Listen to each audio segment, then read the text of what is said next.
Before you ever get behind the wheel and you put that key in ignition, there's things that you want to go. One of the things that you want to do is you want to approach the vehicle from the front. And the reason for that is that you can have issues with your car. You can have maybe oil leaks, antifreeze leaks. You want to approach it from the front because a lot of people get sideswiped by cars. People may be on their phone, not paying attention, and they're drifting across the lane. And if you come around the back of the car, you may not see a car coming up behind you. Maybe it's an electric car, and they can sideswipe you, causing an injury. So you want to approach cars from the front. It's a safe way to approach a car.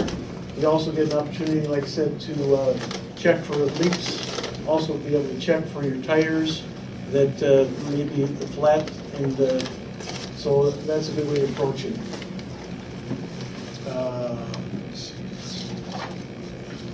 Another thing to think about when you're approaching the car is there's somebody behind the car.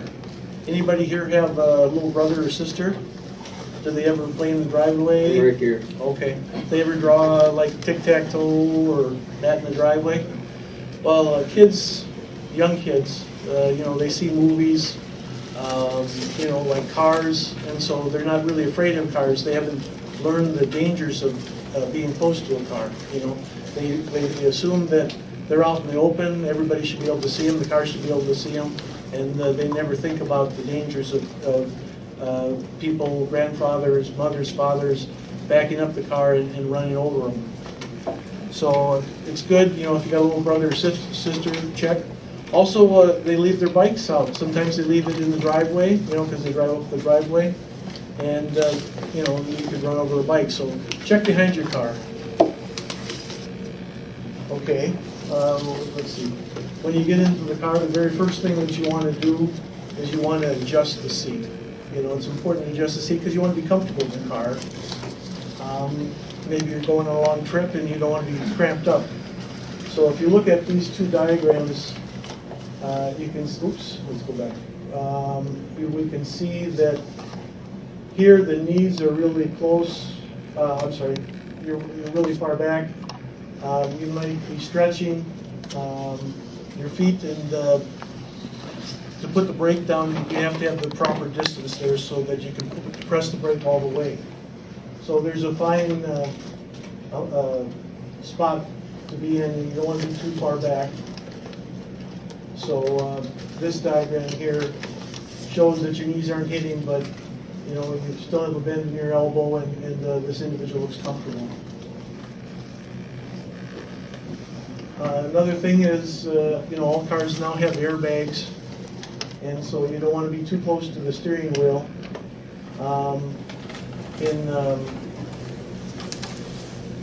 In this one here, the individual is too far back. You can see that the armrest is resting right in the middle of their forearm. When you get in the seat, you should sit down, and you should have your wrist on the top of the steering wheel. And for ladies and anybody, make sure that you have at least 10 inches between you and the steering wheel. Because when the airbag deploys, you don't want that too close. Another thing you want to do before you start the ignition is you want to make sure that you have a good view in your side mirrors, so you want to adjust those. If you look in these, you have the left and right mirrors. You want just a sliver of the car in the mirror, and you want to have a lot of the roadway exposed so you can see what's going on behind you. And you can see that in both of these, that you just see a little bit of the sliver of the car and a lot of roadway behind you. Okay, taking a look at these mirrors, which one looks like it's adjusted properly? B. B is correct.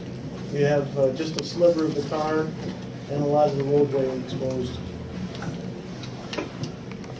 Okay.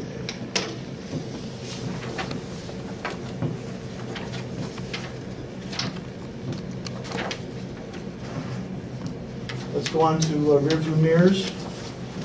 When you look in these mirrors, which one looks like it's better adjusted? Right. Okay.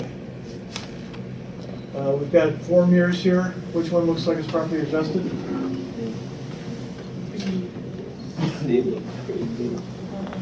C is correct. If you look, you've got the mirror turned down so that you can see the whole base of the back deck there. You can see the car in the back. You're not pointed up at the sky. You have the headrests evenly spaced in the mirror, and so that gives you the best view of the back window and traffic behind you. Okay, does anybody know what this tab is for right here? Adjusting it. When a car comes up behind you, it's got like bright lights and you're going to your Yeah, this allows you to adjust so that the lights at nighttime coming up behind you aren't, right in your eyes. This will tilt the mirror down so that the reflection of the headlights will be pointed down and not directly in your eyes. Okay, what other things do we need to do before we start the engine? Put on your seatbelt. Seat belt, what else? Make sure you have the keys. No, well, that's a good one. Close the door. Close the door. What else should you do with the door when you close the door? Lock it. Lock the door. Yeah. Not necessarily in this order. It's probably best to buckle up first. Get your seatbelt on first before you ever put the key in the ignition. Be sure to lock the doors. Put away stuff.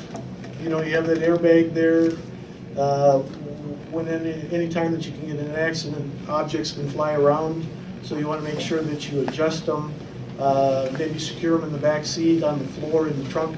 But you don't want to have them where they can fly around if you have an accident. Also, they're a distraction. If you've got a bottle on the seat or on the dash that's rolling back and forth when you make corners.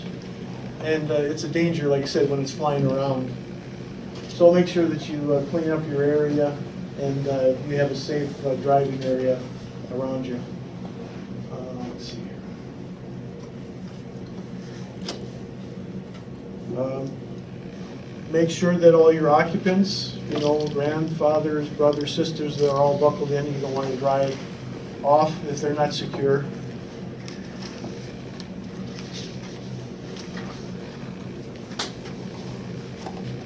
Just a few more checks and you'll be ready to go.